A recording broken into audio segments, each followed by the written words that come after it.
The Sound of Movement is a research project that explores how the body can generate sound in real time through wearable motion sensors.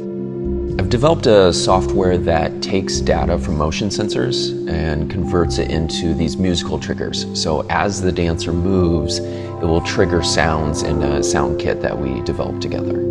By combining dance, live sound design, and custom technology, this project positions me as both dancer and composer.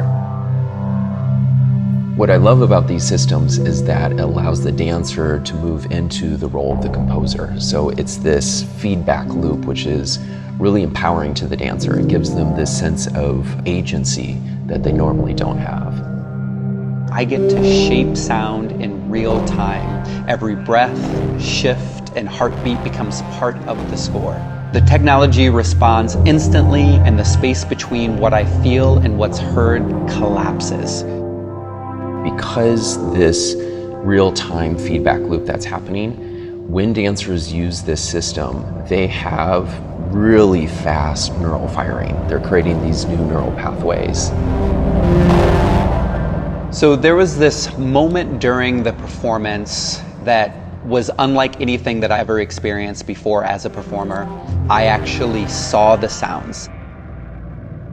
And it was as though glasses came over my eyes, and there was this filter that was different than the light that was in the space.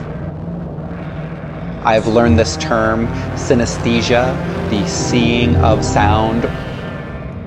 The most exciting finding about this research is when LD experienced synesthesia, when he began to see the music as these visual textures in front of him. I'm theorizing this shows how fast and effective new neural pathways are formed when a person's movement is turned into music.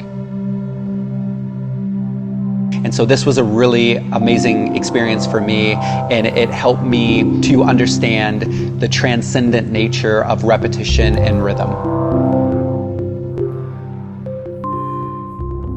The signal path is using these Movesense motion and heart rate sensors, and they connect via Bluetooth to an iPad app that I created. The iPad then converts the motion and the heart rate data into musical triggers that gets fed into Ableton and then plays sounds off of a sound kit. The Sound of Movement was broken into two sections. The first section, I kept returning to this idea of a moving meditation. When I move, everything seems to quiet down.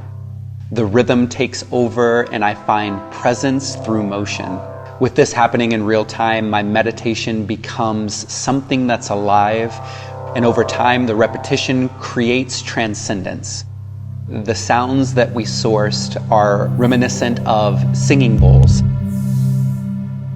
And then the second section, I kept thinking about the word turmoil. That turmoil is very similar to that chatter that comes in when you're trying to just be still and meditate. And so I wanted that to be reflected in the movement and the sounds.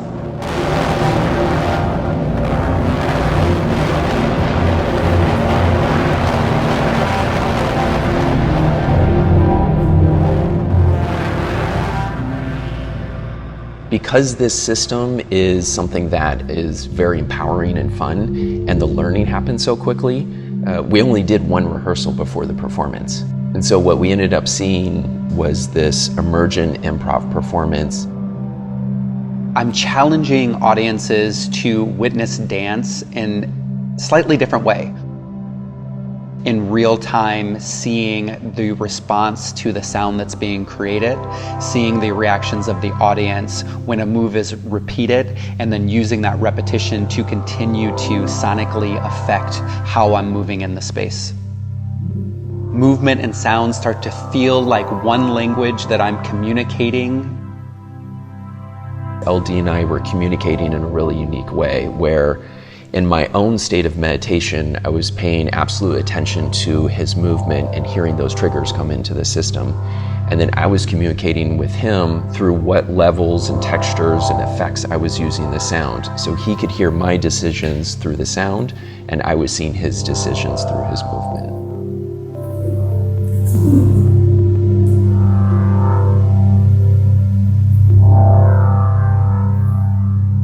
So the sound of movement is extended research that I started in graduate school. And one of the things that I learned was about the Stono Rebellion of 1739. And the enslaved individuals would use djembe drums as a form of communication. And then when the enslavers realized this was what was happening, they actually took the drums away. But the ingenuity of the enslaved individuals made way for the body as instrument. So through the sound of movement, wearing the devices is reclamation. It's returning to this idea that my body also can become an instrument. I want to be clear about one thing, that this is not just a tech experiment, it's actually a way to open doors. I want under-resourced artists to know that this kind of work is possible, even for small communities. This project is about access, not prestige. This is just the beginning, and I hope to lead more workshops and partner with schools, movement collectives, and other creatives to expand the possibilities, making this as accessible as possible. As a registered yoga teacher and licensed massage therapist, I can see this technology being utilized in so many different ways, creating sound as I am working on a client, leading a yoga class where my movement through the postures becomes the sound and ambiance for the class. And so I feel with the sound of movement, we're just scratching the surface with what's possible. The Sound of Movement has been made possible by 2 grants, one from the Big Field Fund and another from the Iowa Arts Council. And the performance would not have been possible without the amazing staff and volunteers at CSPS here in Cedar Rapids. Their black box space actually helped to really shape the performance. Brock Reynolds, who is an employee there, helped with lighting and created one of the moments that felt so wonderful with the shift of the lighting at just the right time. And so I just want to give a big shout out to Brock and all of the staff at CSPS. I would be remiss to not thank my amazing collaborator, Jason Snell, who without his expertise in this technology, this project would not be possible. What was that?